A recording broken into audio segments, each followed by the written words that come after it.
Welcome to Islamic Media. بسم اللہ الرحمن الرحیم۔ راضی برضائے رب، رب کی رضا پر راضی رہنا۔ یہ بات کہ جو بھی کچھ ہوا یا ہوگا وہ اذن رب کے بغیر نہ ہوا ہے نہ ہو سکتا ہے، یہ تو ایمان کا منطقی تقاضا ہے۔ یہاں پتہ تک نہیں ہلتا جب تک کہ اللہ کی اجازت نہ ہو، اذن نہ ہو۔ تو جو کچھ ہوا اللہ کی اجازت سے ہوا، خواہ اس میں درمیان میں کتنے ہی عوامل آ گئے ہوں۔ کسی نے اٹھا کر آپ کو پتھر مارا، لیکن یہ پتھر آپ کو نہیں لگ سکتا تھا اگر اللہ نہ چاہتا۔ پتھر مارنے والے کا عمل اپنی جگہ ہے، لیکن آپ کو اس پتھر کا لگ جانا جو ہے یہ بغیر اذن رب نہیں ہے، لہذا اس کو سمجھیے کہ اللہ کی طرف سے آیا۔ ایک اس میں لطیفہ بھی ہے کہ ایک درویش یہ کہتا ہوا جا رہا تھا ایک جذب کی کیفیت میں، جو رب کرے سو ہو، جو رب کرے سو ہو، جو رب کرے سو ہو۔ ایک شخص نے اٹھا کر اس کے سر پہ پتھر دے مارا۔ اس نے پلٹ کر دیکھا تو شخص نے کہا مجھے کیا دیکھتے ہو، جو رب کرے سو ہو۔ اس درویش نے جواب دیا کہ یہ پتھر مجھے تو رب کے مارے ہی لگا ہے، لیکن میں دیکھ یہ رہا تھا کہ بیچ میں منہ کس کا کالا ہو گیا،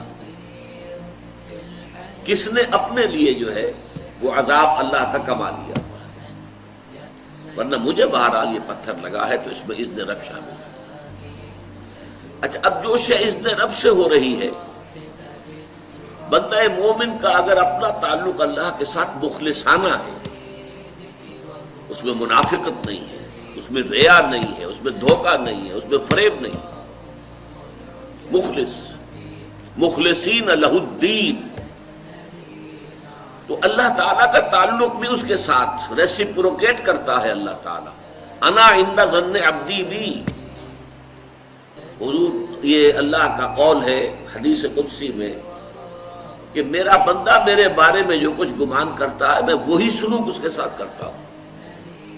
اللہ تعالیٰ بھی مخلص ہے، اللہ تعالیٰ کی مرضی کے بغیر کچھ نہیں ہو سکتا، تو یقیناً جو کچھ ہوا ہے اس میں میرے لیے خیر ہے، چاہے فوری طور پر مجھے ناگوار گزرا ہے، مجھے تکلیف ہوئی ہے، میرے لیے یہ شے جو ہے ناپسندیدہ ہے، لیکن ان دی لانگ رن مجھے یقین ہے کہ اس میں خیر ہے۔ بیدک الخیر انک علی کل شیء قدیر، اللہ کے خیر ہے، تو ہر چیز پر قادر ہے۔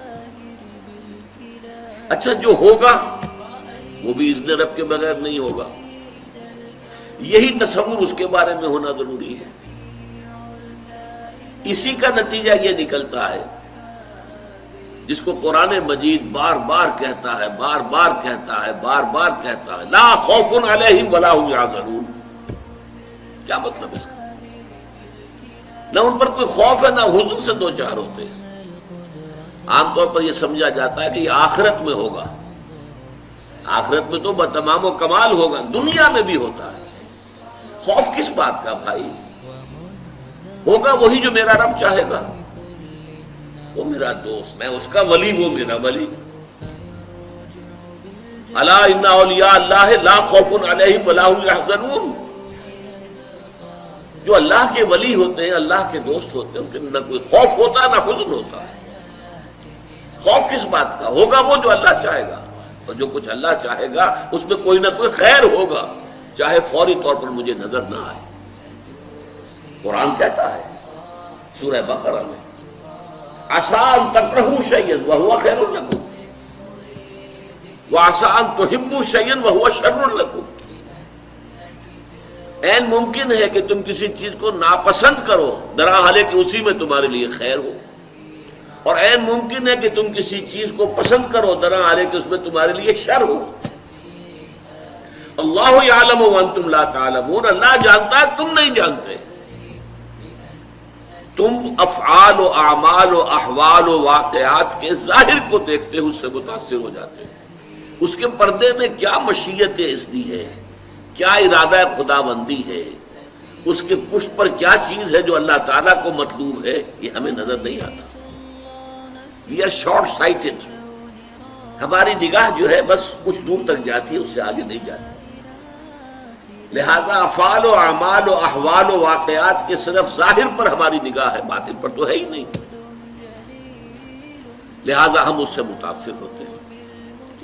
تو در حقیقت ایمان کا حاصل الا ان اولیاء اللہ لا خوف علیہم ولا هم یحزنون، اللہ کے دوستوں پر نہ کوئی حزن ہے نہ خوف ہے، کوئی سوال ہی پیدا نہیں ہوتا۔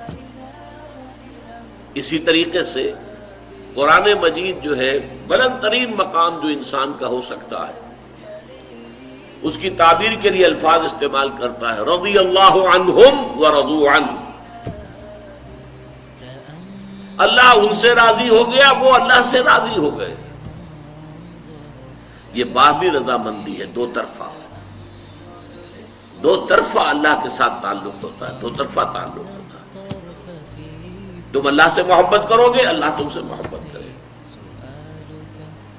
تم اللہ کے ساتھ مخلص ہوگے، اللہ تعالیٰ تمہیں واقعتاً اپنا مخلص بندہ بنا لے گا۔ تم اللہ کی طرف چل کر آؤ گے، اللہ تمہاری طرف دوڑ کر آئے گا۔ تم بارش بڑھاؤ گے، اللہ ہاتھ بڑھائے گا۔ تم اسے محفل میں یاد کرو گے، اللہ اس سے کہیں بہتر محفل میں تمہارا تذکرہ کرے گا، ملائکہ مقربین کی محفل میں۔ تم اللہ کو اپنے دل میں یاد کرو گے، اللہ اپنے جی میں تمہیں یاد کرے گا۔ یہ دو طرفہ معاملہ ہے۔